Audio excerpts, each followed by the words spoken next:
hoje, maravilha, porque a gente está se aproximando da Páscoa, né? Então eu ia até começar uma nova série, mas essa semana Deus foi levantando isso no meu coração, a importância de nós entendermos o verdadeiro significado da cruz, e também da Páscoa.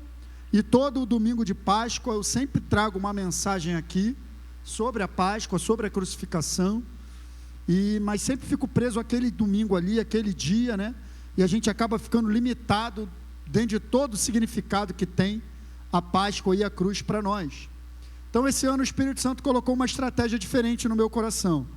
Eu estou começando hoje, vou fazer uma série de 4 domingos, né? Então vai ser hoje, domingo que vem, que se eu não me engano é dia 6, depois dia 13 e depois dia 20, que é a Páscoa. Então esses 4 domingos, hoje, dia 6, dia 13 e dia 20, eu vou falar sobre isso, o propósito da cruz de Cristo. Amém, queridos? Para a gente entender muito bem o que Jesus fez e como isso impacta a nossa vida no dia a dia, tá bom? Então vão ser 4 domingos, terminando na Páscoa para a gente fechar. É um tempo maravilhoso para você trazer amigos, para você trazer convidados, porque isso aqui é a revelação da cruz, não para a igreja, mas para a humanidade. O propósito da cruz, de Deus enviar o seu Filho para salvar toda a humanidade. Então é um tempo bem legal para você trazer amigos, convidados, que é uma mensagem muito própria para a salvação, que as pessoas entendam o que Deus fez, enviando o seu Filho para morrer na cruz no nosso lugar, para que a gente pudesse ser salvo. Mas isso implica também eu reconhecer isso e entregar a minha vida a Ele, amém? Eu tenho que reconhecer isso e entregar. Então a gente vai conversar sobre isso, ao se aproximar da Páscoa. Ele colocou esse encargo. Quando vem assim de Deus, que nem veio essa semana, vem tipo um peso no meu coração, sabe? Eu sinto que está meio pesado, mas não é um peso de peso, é um peso assim, um encargo santo que Ele coloca, abre os olhos da minha igreja para isso. E eu peguei, até comentei com o pastor Hélio hoje no café, ele falou: Luiz, é isso aí mesmo e tal. Então beleza, a gente vai conversar sobre esse assunto, tá? Para a gente entender o verdadeiro significado da Páscoa e da morte e da ressurreição de Cristo, porque senão a gente fica muito preso a isso aqui, ó. É uma imagem que realmente é uma imagem forte. Eu gosto de começar essa mensagem fazendo isso mesmo. Se você ficar olhando muito para isso, daqui a pouco você começa até a chorar, porque você começa a imaginar o nível de sofrimento que ele foi exposto. Gente, isso aqui é o Filho de Deus, tá? Só quero te dizer isso. Isso aqui é o Todo-Poderoso. Isso aqui é Deus, não é homem não. Ele não era ladrão, ele não fez nada de errado, ele não pecou. A Bíblia diz que nunca houve engano na sua boca, nunca houve mentira. O cara que nunca se irritou, nunca nem se irritou, nunca matou uma barata. Um santo, fizeram isso com ele. Mas fizeram isso com ele porque sobre ele estava meu pecado e o teu pecado. E dessa maneira, só que é exatamente isso que eu quero conversar, porque isso aqui, esse acontecimento que mudou a história da humanidade, escute isso, a humanidade se divide em antes, quem crê e quem não crê tem que se submeter a isso. Ele dividiu a história, não importa se você crê, se você não crê, tem lá A, C e DC. É para quem crê e quem não crê. Ele dividiu a história. Então Jesus é real, ninguém pode negar a existência dele. Uns acham que ele era só um homem bom, uns acham que ele era um espírito iluminado. A gente sabe que ele era o Filho de Deus encarnado, que veio para uma missão de morrer no meu e no teu lugar por causa dos nossos pecados. Amém? Mas que ele existiu, tá? E esse acontecimento, ele traz algumas implicações para a nossa vida diária, para a vida de todo aquele que crê, todo aquele que olha para essa imagem e crê que ele é o Filho de Deus e o recebe como Senhor, como a gente leu, e Salvador, a sua vida ela é mudada num nível muito alto, e que a gente precisa conhecer, porque o meu povo é destruído, porque lhe falta o conhecimento, e principalmente conhecimento da obra da cruz, porque a gente não pode ficar preso somente a esse aspecto do sofrimento físico dele. Ele sofreu muito mesmo fisicamente, e ele sabia que ia sofrer.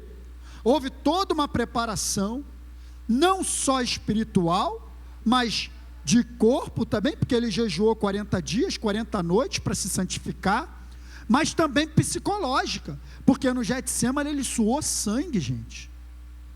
E suar sangue, os psicólogos, psiquiatras, psicanalistas dizem que é um nível altíssimo de estresse que você é levado, o teu corpo a suar sangue, estresse psicológico. Ele estava já sofrendo, a ponto dele falar para Deus: Pai, se for possível, afasta de mim esse cálice, eu quero te dizer isso, tá bom? Ele foi para a cruz no teu lugar, mas ele não queria ir, que fique claro para você isso, porque ninguém em sã consciência vai querer se submeter a um sofrimento dele. Ele foi, ele fez, porque era necessário, mas dizer que ele estava alegrinho, que era a vontade dele, não era não. E é isso, um pouco disso que eu estava falando aqui no início. Se eu for viver só do que eu estou alegrinho, da minha vontade, eu não estou botando Deus em primeiro lugar. Por que ele foi para a cruz? Porque ele botou Deus em primeiro lugar. Falou: Pai, se for possível, passa de mim esse cálice, mas sobretudo, seja feita a tua vontade e não a minha. Foi para a cruz. Por isso que também está escrito: aquele que quiser vir após mim, negue-se a si mesmo e vai para a cruz e me segue. O que é ir para a cruz? É sacrificar a minha vontade todo dia. É um pouco daquilo que a gente estava falando no começo do culto.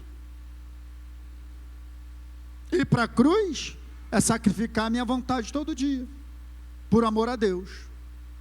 Então, gente, eu não posso ficar olhando só para isso, ficar preso a uma imagem que é forte, que ele sofreu, ele se preparou para isso, e ele venceu, mas essa imagem que parece uma grande derrota, na verdade é a nossa grande vitória, porque aqui ele estava pagando uma dívida para nos libertar, e libertar toda a humanidade escravizada pelo diabo.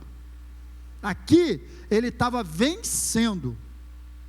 A Bíblia inclusive diz em Colossenses capítulo 2, que ele expôs principados e potestades à vergonha pública, triunfando sobre eles na cruz. A cruz não é derrota, a cruz é triunfo. A cruz é triunfo. E essa nossa mentalidade de: meu Deus, Jesus sofreu, aí domingo de Páscoa vai passar pela 50ª, 90ª vez a paixão de Cristo, aí você vai olhar, não estou dizendo que é errado, pode ver, fica à vontade, aí você vai chorar, mas nada adianta se você não entender o que mudou na tua vida por causa disso. Quem está entendendo o que eu estou falando? Quem quer ir com essa série comigo até o final? Então vamos embora, vamos entender um pouco do significado da cruz. Aquilo que Jesus fez por nós, ao dar a sua vida em favor da humanidade, gente, ninguém mais poderia fazer,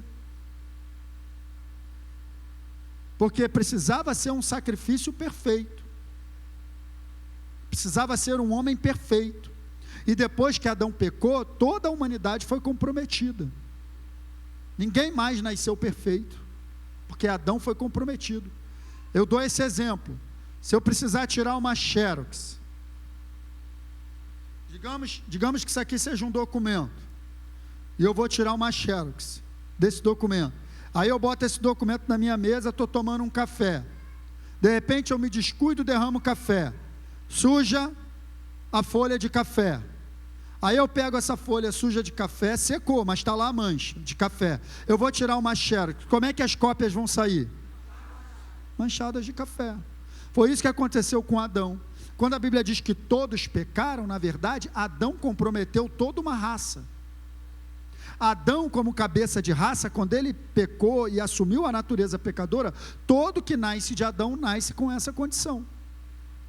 Por isso não existia um homem que pudesse morrer no lugar de outro, porque todo homem só poderia morrer por causa dos seus próprios pecados.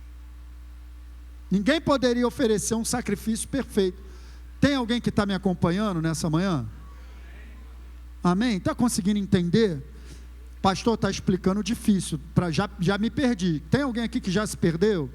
Não, porque tem que ser assim, comidinha de neném, mastigadinha, amassado, para você entender.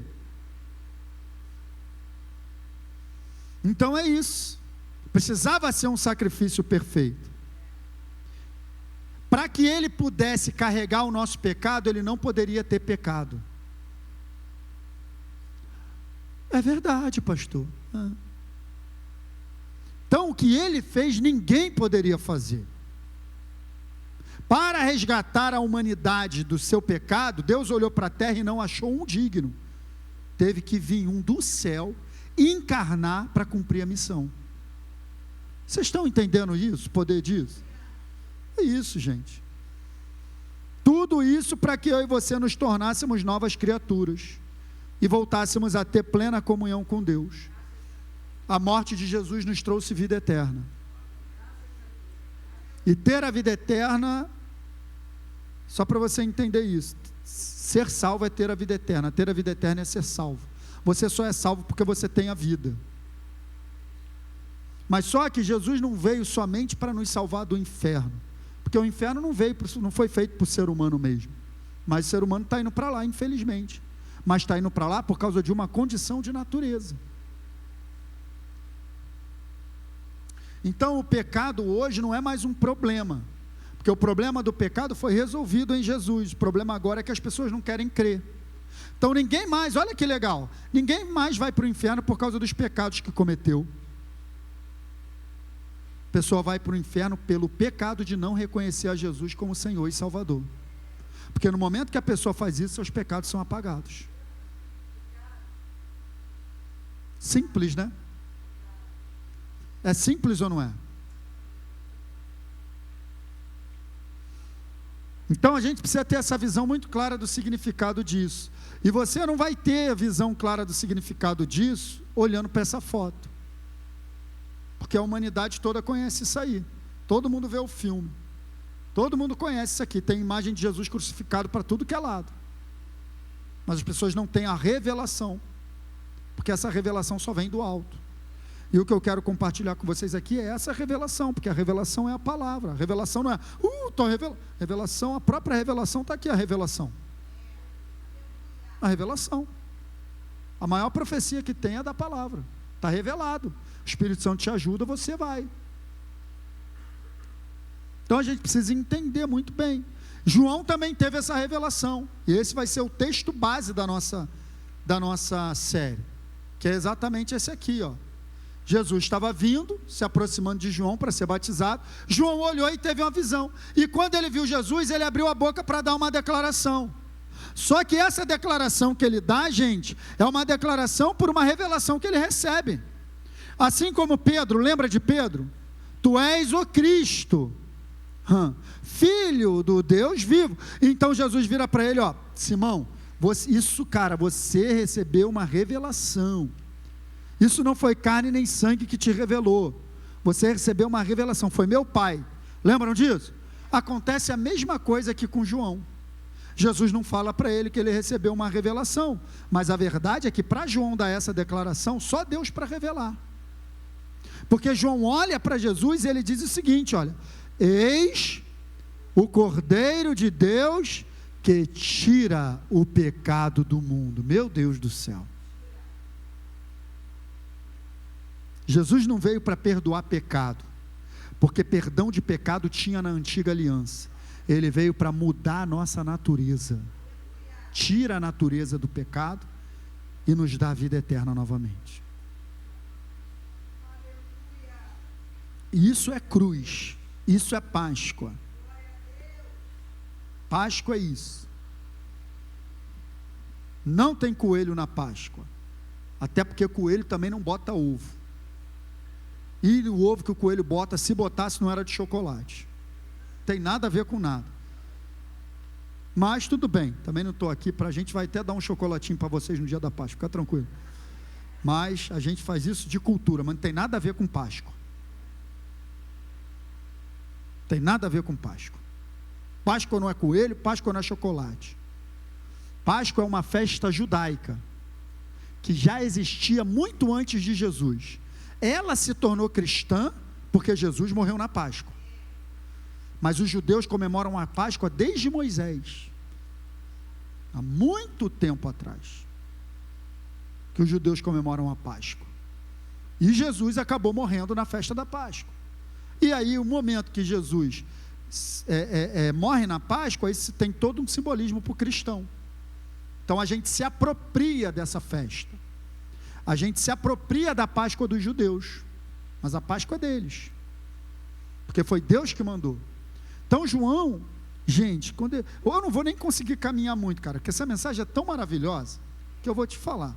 Dá para ficar falando o dia todo, só de Páscoa. Eu tenho que andar. João, preste atenção.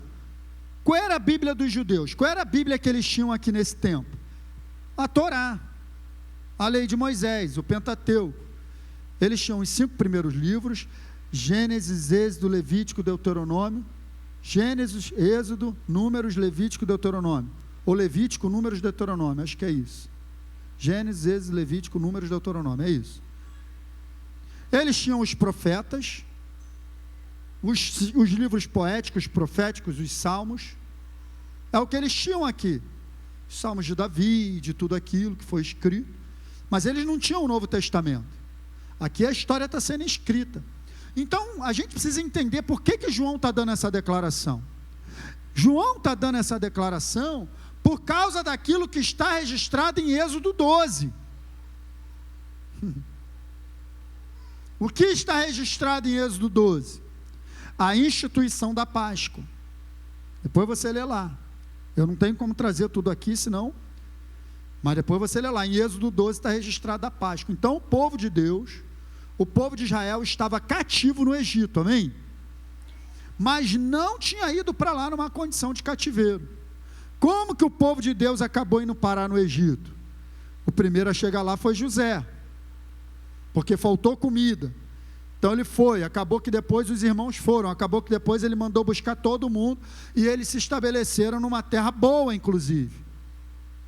A terra de Gósen, aonde o povo de Deus ficou estabelecido no Egito, quando Jacó foi com José, era a melhor parte do Egito, e o povo de Deus foi lá. Deus tem sempre o melhor para nós.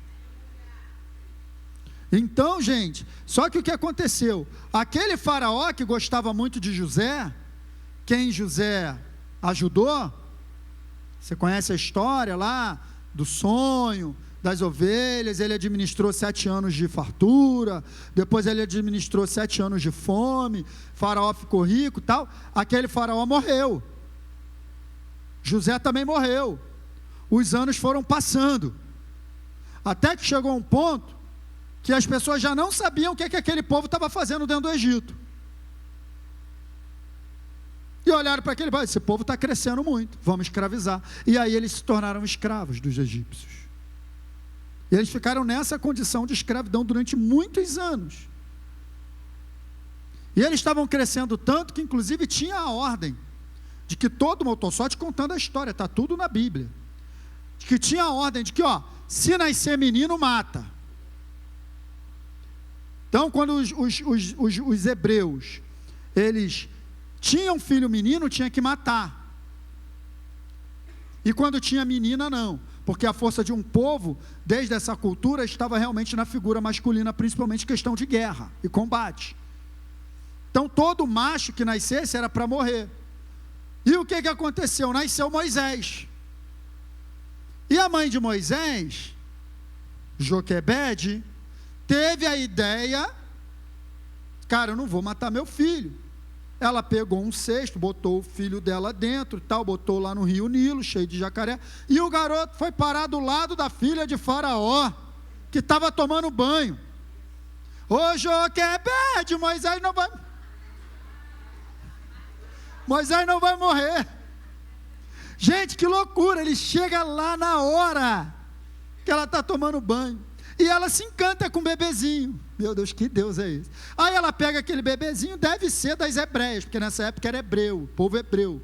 Tem diferença, povo judeu, povo hebreu e povo israelita. Fases da história. Hoje é o Israel celestial. Mas nessa época era o povo hebreu. Quem está entendendo o que eu estou falando? Então tá bom. Ela pega aquele bebezinho, que coisinha fofa, igual o Davi ali. Ai meu Deus, que bonitinho. Ai, vou levar. Ela leva para casa para criar, deve ser das hebreias, vou criar. Mas já era o propósito de Deus sendo protegido.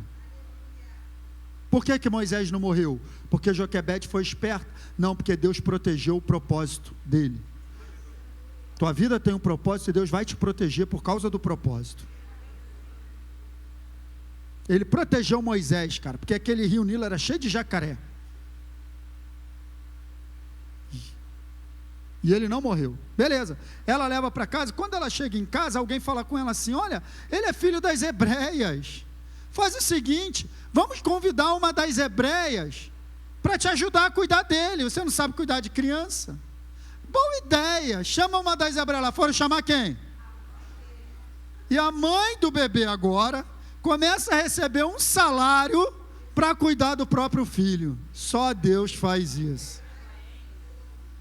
Um filho que deveria ter sido morto, mas ele vive. E agora Faraó está lá do lado de fora, escuta isso, Faraó está lá do lado de fora matando o bebê hebreu, e o propósito de Deus está crescendo dentro da casa dele,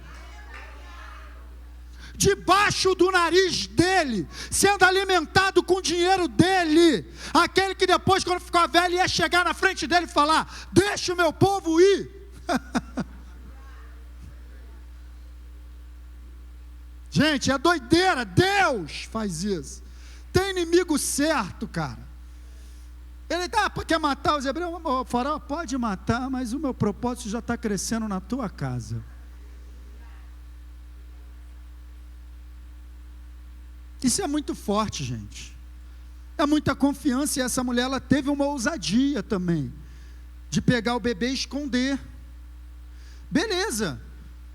Deus levanta Faraó, Deus levanta Moisés, liberta o seu povo do Egito. Mas aí fica naquele rame. Deixa aí. Não vai.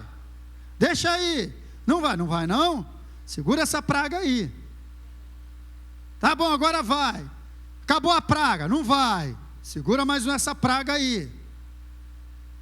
Quem lembra disso? Eu lembro, pastor, assistindo a novela da Record. O quê?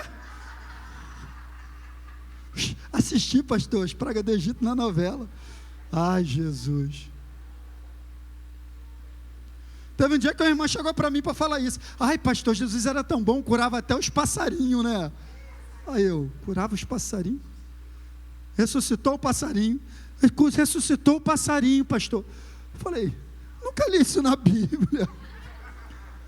Pastor, né? Não, eu vi na novela. Ai, meu Deus. Na novela botaram lá um passarinho morto. Jesus veio me contar. Eu falei, que bom, porque eu não tinha. De repente até ressuscitou, né? Mas na Bíblia não tem nada disso.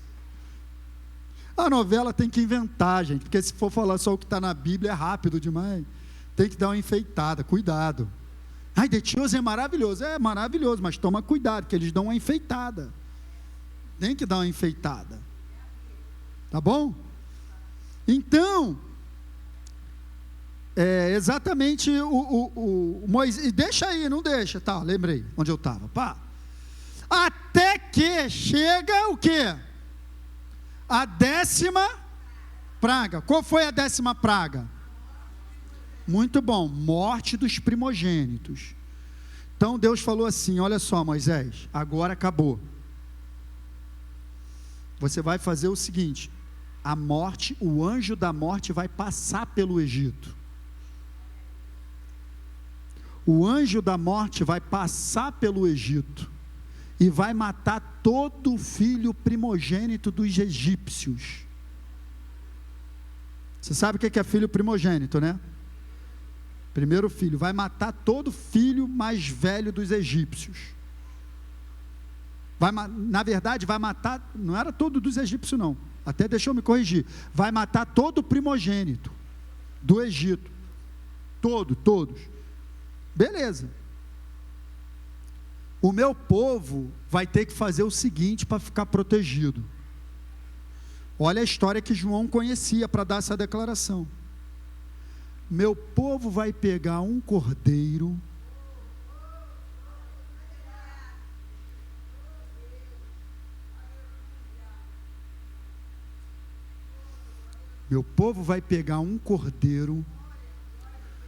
cordeiro perfeito, sem mancha, sem mácula, um cordeiro novo. Meu povo vai matar esse cordeiro, vai pegar o sangue do cordeiro, vai passar no umbral da porta, e quando o anjo da morte passar no Egito e ver toda a porta que tiver o sangue do cordeiro, vai saber que ali não pode entrar.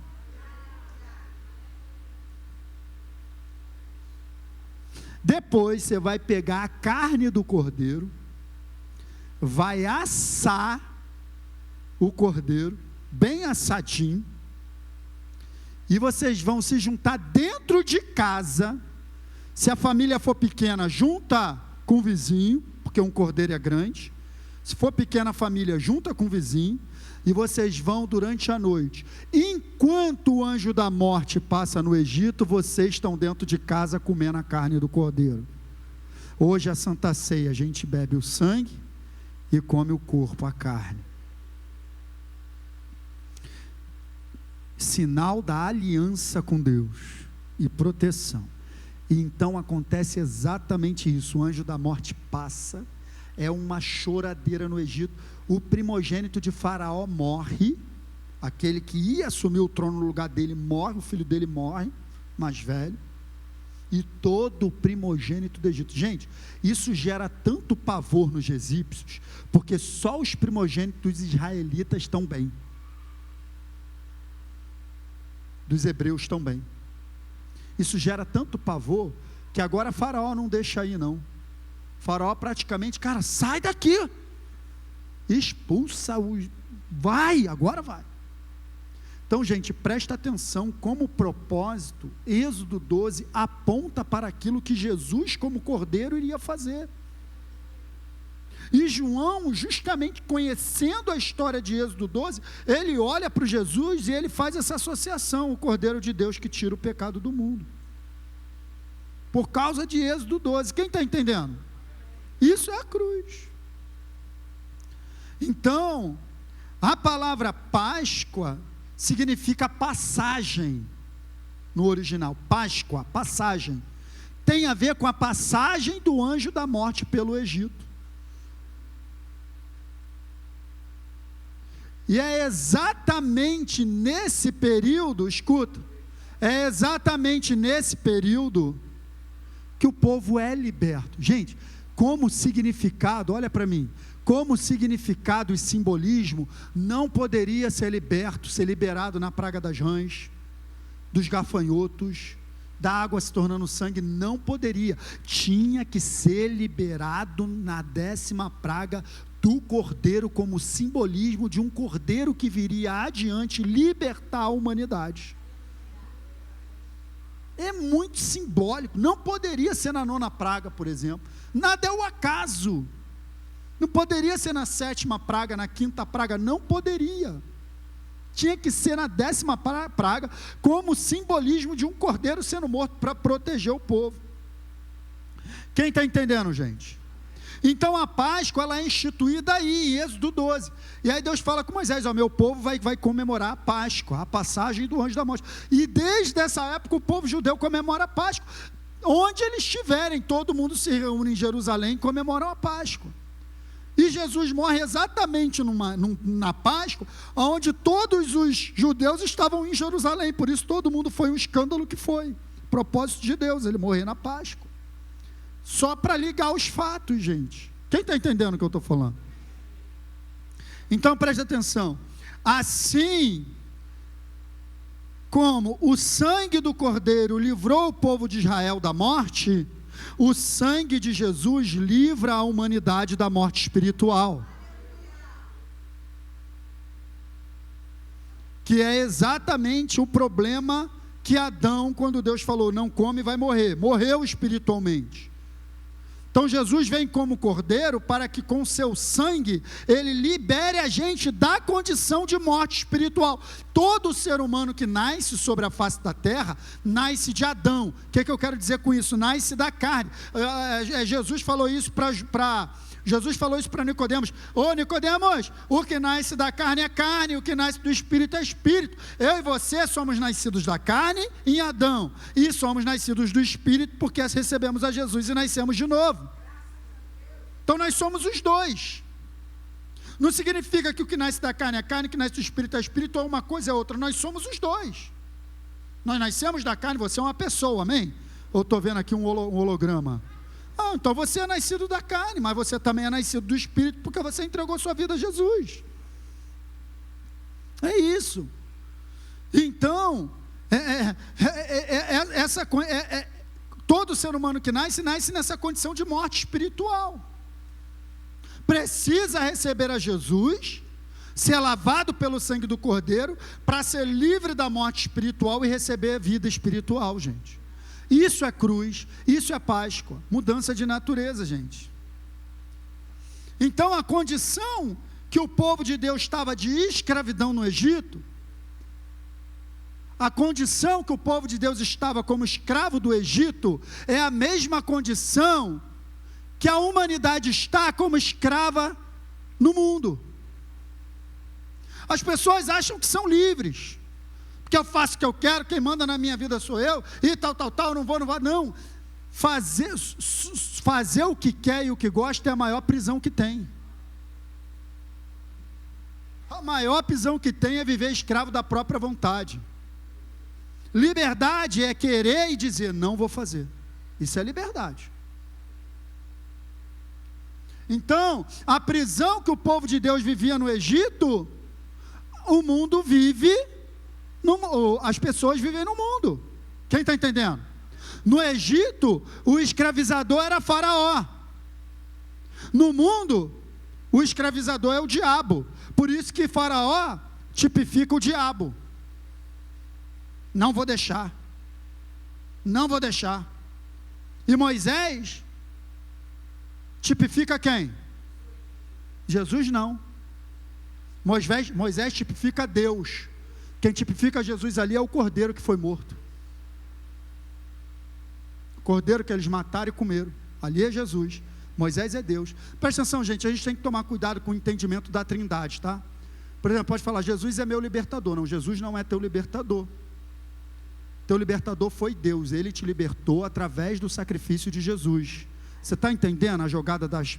Tudo é Jesus e Deus e o Espírito Santo, só estou te mostrando a distinção entre as pessoas. Jesus, ele é a posição do sacrifício, ele é a oferta. Deus liberta através da oferta. Jesus é a oferta. Isso precisa estar claro para a gente. Lógico que ele também é libertador, que ele entregou sua vida, mas estou falando só questão teológica para a gente entender bem. A distinção das pessoas, porque não pode se confundir com as três pessoas. Deus propõe a salvação, Jesus executa a salvação, e o Espírito Santo convence da salvação. Eles trabalham juntos. A Trindade trabalha junto. Então, então as pessoas estão nessa escravidão no mundo. E essa escravidão tem a ver com essa condição de morte espiritual, gente, de natureza. A humanidade, eu e você também, a gente acabou se tornando escravo do mundo por causa do pecado, por causa de uma dívida. O salário do pecado é a morte. Então, no momento que eu peco ou que eu nasço Eu venho a esse mundo debaixo de uma condição de morte espiritual, natureza pecadora, e morte espiritual é a mesma coisa. Quando eu já estou em dívida, eu estou preso. Não é assim, seu diabo, não quero mais nada contigo, estou indo embora. Não tem isso, gente. Eu estou preso debaixo de uma condição. A pessoa erra, faz errado e não consegue fazer diferente, enquanto não tiver a sua natureza mudada. Isso é impressionante. Isso é a maior verdade, eu sempre dou esse exemplo. Que quando a pessoa entrega a sua vida a Jesus de verdade, de coração, e ela recebe a Jesus ali, cara, crendo, e ela começa a caminhar com Deus na igreja, quando ela faz aquilo que ela fazia antes, agora não cai mais bem. Não fica legal. Fica legal? Então por que não fica? Porque tua natureza mudou, não combina mais contigo. Isso é a maior prova da mudança de natureza. Antigamente eu andava no trânsito soltando marimbondo para tudo que é lado. Agora quando eu solto marimbondo, o negócio aqui não fica legal. O que é isso? Tua natureza mudou, isso não é mais para você estar falando isso. É só um aviso de Deus. Aqui ó, mudou. Estranho. Antigamente eu ouvia isso, não me afetava. Agora parece até, quando eu ouço um palavrão, parece que eu estou ouvindo um negócio. É assim ou não é? Ofende o Espírito Santo que está em nós. Porque a nossa natureza mudou. Chama a nossa atenção. Antigamente a gente estava no meio disso, falando junto também. Agora sobressalta, né? Parece que todo palavrão é escrito em caixa alta e negrito. Fica um negócio agressivo, que não faz parte mais da tua natureza. Estou só dando um exemplo, pode ser outras coisas. Mas para que a gente seja liberto de verdade, uma vez que eu disse que a escravidão era consequência de uma dívida, estou preso, gente, dívida aprisiona, não aprisiona? Você não fica livre da pessoa enquanto você não paga. É assim ou não é? Então tá bom. Então com o diabo era a mesma coisa, nós assumimos uma dívida com o inferno, por causa da natureza do pecado. Para que a gente fosse liberto de fato, para que a gente tenha liberdade, essa dívida precisava ser paga.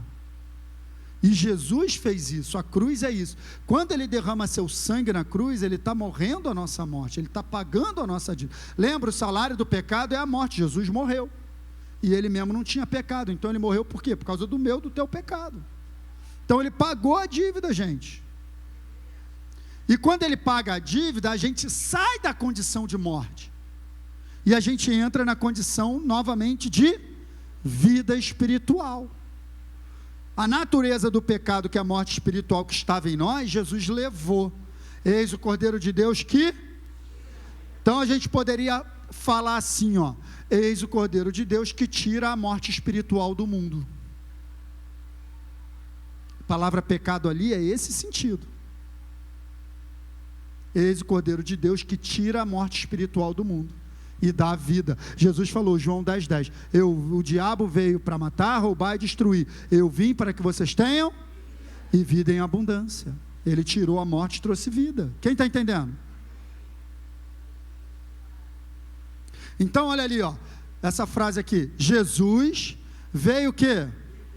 Libertar o mundo da natureza pecadora da morte, exatamente na comemoração da Páscoa.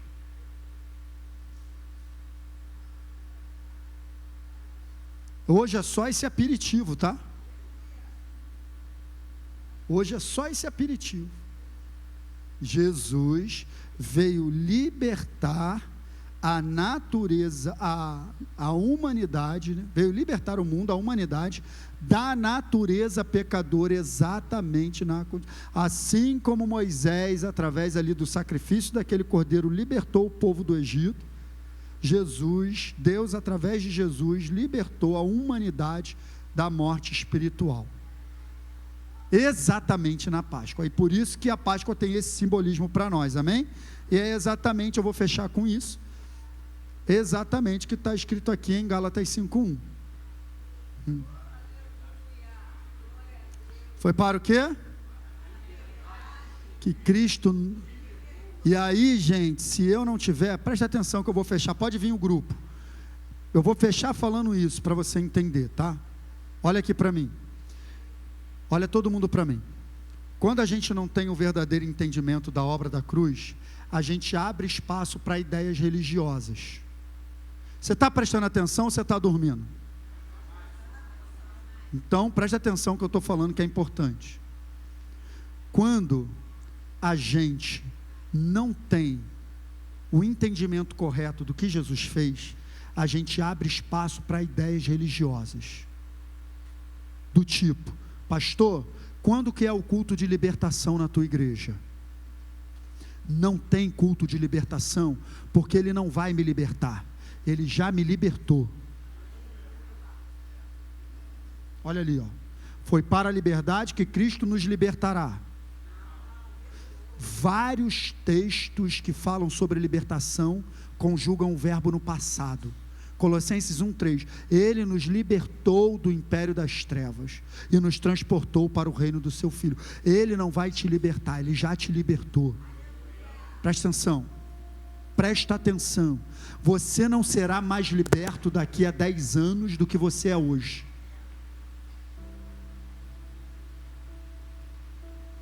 Você não será mais liberto daqui a 10 anos do que você é hoje. O que vai acontecer é que você pode crescer na consciência de liberdade que você tem. Você não cresce em liberdade, mas você cresce na consciência de liberdade. Não adianta você ser livre se você não é consciente que você é livre. Se você ainda olha para o pecado, meu Deus, não dá para resistir, ai, a carne é fraca, isso não é consciência de liberto. Você tem que ter consciência, cara, isso não me domina mais, porque eu já fui liberto. Aí você vence.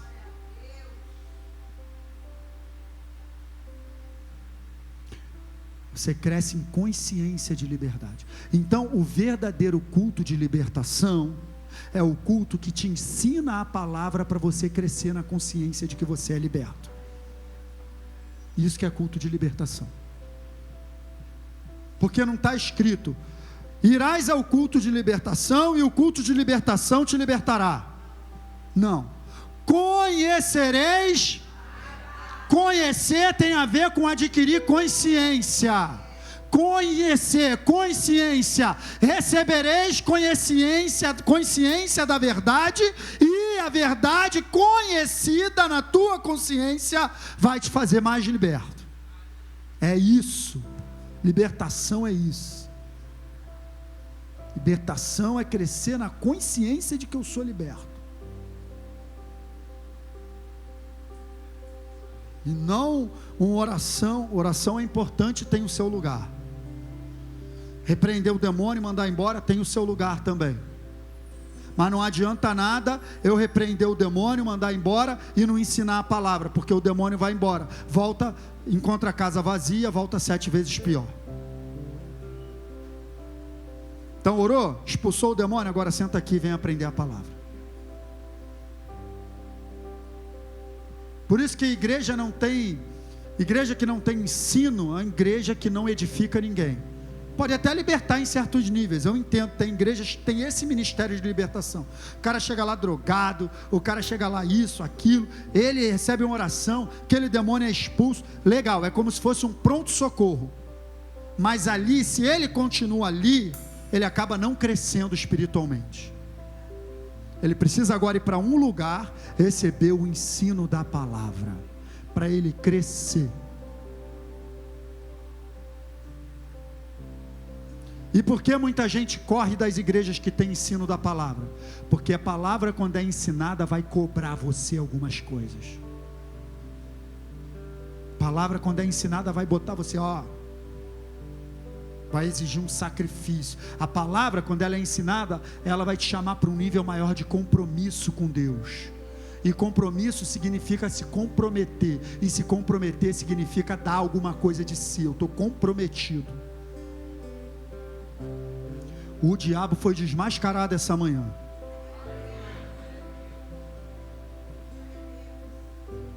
Porque é desse jeito. A obra da cruz é uma obra de liberdade, queridos. Então, foi para a liberdade que ele nos libertou. Portanto, permaneçam. Olha aí, ó, permaneçam firmes e não se deixem submeter novamente ao jugo de escravidão. Ele está só falando, não volta para o lugar que você estava não, vai, por favor. Aquele não é mais o teu lugar, por favor. Já gerou muito prejuízo, já gerou muito sofrimento, já gerou muito trauma em muita gente, já fez muita gente sofrer, já sofreu muito, já gerou muito. Vamos voltar para lá, não. Chega. Vamos andar na liberdade que Ele nos libertou. Amém, queridos? Fique de pé, vamos adorar a Deus.